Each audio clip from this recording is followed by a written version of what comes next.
حضرت سیدنا موسیٰ علیہ السلام آپ کی والدہ محترمہ پریشان ہوئی کہ میرا بیٹا مجھ سے جدا ہوگا، یا اللہ یہ تو نے اس وقت عطا فرمایا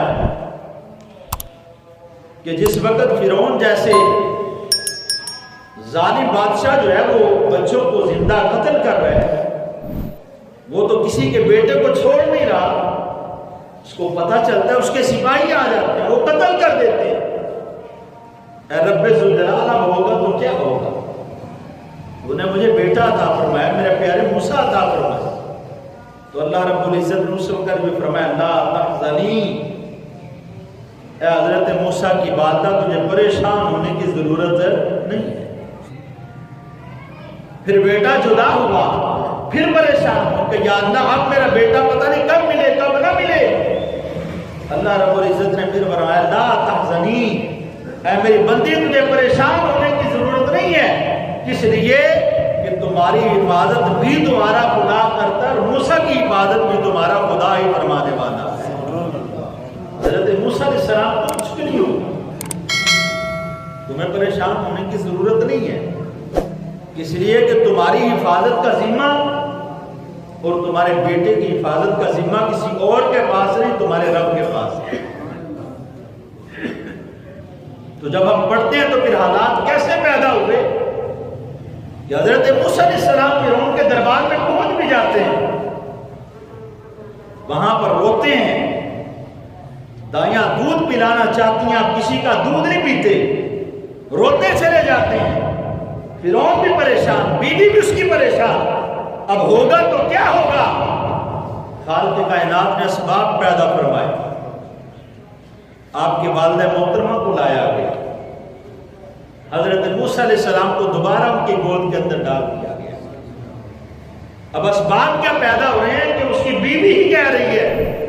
تم جتنے مرضی بچے قتل کرتے چلے جاؤ، مجھے غرض نہیں ہے، لیکن یہ جو بچہ ہمیں ملے نا دریا سے، اس بچے کو میں قتل نہیں کرنے دوں گی، کس لیے ہماری اولاد نہیں ہے، میں اس کو اپنا بیٹا بنا کر رکھوں گی، میں اس کو اپنا بیٹا بنا کر اس کی پرورش کروں گی، اس کو اپنے پاس رکھوں گی۔ فرعون بڑا زور لگاتا ہے کہ نہیں ایسا نہ کرو، لیکن اس کی بیوی بس ادھر ہے کہ نہیں ایسا نہیں ہوگا، میں اس کی پرورش کروں گی، تو میری بات مانو گے۔ تو اللہ رب العزت نے حضرت موسیٰ علیہ السلام کی حفاظت کیسے فرمائی کہ جو قتل کر رہا تھا، کسی کے بچے کو چھوڑ نہیں رہا تھا، سپاہی اس کے دھن دھناتے پھر رہے تھے، خالق کائنات نے ایسے حالات کے اندر بھی حضرت موسیٰ علیہ السلام کی حفاظت فرمائی، اور حفاظت کہاں فرمائی؟ حضرت موسیٰ علیہ السلام کو فرعون کے گھر کے اندر ہی تربیت کرنے کا موقع عطا فرما دیا۔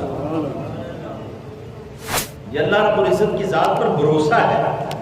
یہ توکل ہے، یہ غمزدہ نہ ہونا ہے کہ اگر اللہ رب العزت نے فرمایا اے پیارے موسیٰ کی والدہ کو پریشان نہ ہو، تو حضرت موسیٰ علیہ السلام کی والدہ اس کے بعد پریشان بھی نہیں ہوئی، تو پھر خالق کائنات نے کرم کیا فرمایا کہ اس کی تربیت کے لیے، دودھ پلانے کے لیے، پرورش کرنے کے لیے، دیکھ بھال کرنے کے لیے، گود میں کھلانے کے لیے اللہ تعالیٰ نے کسی اور دائی کا انتخاب نہیں کیا، بلکہ حضرت موسیٰ علیہ السلام کی والدہ کا انتخاب فرمایا۔ اس نے اسباب پیدا کر دیے نا، تو پھر یہ جاننا پڑے گا کہ وہ مسبب الاسباب ہے، وہ مسبب الاسباب ہے، اس لیے اسباب پیدا فرماتا ہے، اور وہاں سے اسباب پیدا کرتا ہے کہ انسان کی توقع بھی نہیں ہوتی، سوچ بھی نہیں ہوتی، اس لیے اس نے یہ ذمہ لے رکھا، اس نے ہمیں کسی کے رحم و کرم پر نہیں چھوڑا، ہم نے کو بتوں کو نہیں مانا کہ جس کو جب کوئی آئے گا توڑ کر چلا جائے گا، کہ ہمارے خدا کا نام بھی نہ رہے گا، ہم نے بتوں کی پوجا تو نہیں کی نا، ہم سجدہ ریز کسی بت کے سامنے تو نہیں ہوتے کہ جس کو جب کوئی اٹھائے اور چاہے تو دریا کے اندر پھینک دے اور وہ بہتا ہوا نہ جانے کہاں چلا جائے۔ ہم نے جو الہ مانا ہے، معبود مانا ہے، اس مالک حقیقی کو مانا ہے کہ جس کو کبھی بھی زوال نہیں، وہ ہمیشہ تھا، وہ ہمیشہ ہے اور ہمیشہ رہے گا، اس لیے ہم اس کو یا حی یا قیوم کہہ کے پکارتے ہیں۔